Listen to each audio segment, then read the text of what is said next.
দর্শকবৃন্দ, আমরা এখন চলে এসেছি সেই মোহাম্মদপুরের ঘটনাস্থলে। দেখতেই পাচ্ছেন চারিদিকে কত নিরিবিরি। এখন আমরা জানবো এই ঘটনাস্থলে অ্যাকচুয়ালি কি ঘটেছিল। এই তো পাশে একটা ভাই দেখা যাচ্ছে, ওনাকে এখন জিজ্ঞেস করবো।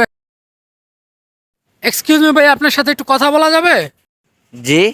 আপনি যদি একটু খুলে বলতেন, আমাদের দর্শকরা জানতে পারত।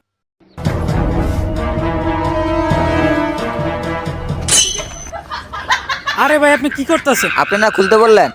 আরে ভাই, কি করতেছেন? আমি কি আপনার জামা কাপড় খুলতে বলছি? আপনি আপনার বলছি যে ঘটনাটা খুলে বলে। ও, আপনি ঘটনাটা বিস্তারিত জানতে চাইছেন? এটা আপনি বুঝা বলবেন না? আমি তো আরো সব খোলা আরম্ভ করে দিচ্ছি। তাহলে ঘটনাটি বলুন।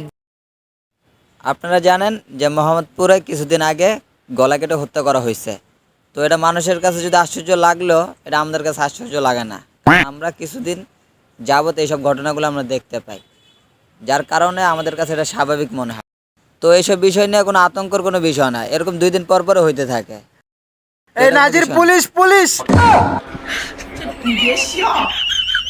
এই ভাই, আপনি দৌড়ান কে? আমরা না সাংবাদিক? আসলেই তো আমি তো সাংবাদিক। সো গাইস, দেখতেই পারছেন আমার জান অনেক ঝুঁকিতে আছে। আজকের মতো মোহাম্মদপুর থেকে বিদায় নিচ্ছি। আসসালামু আলাইকুম।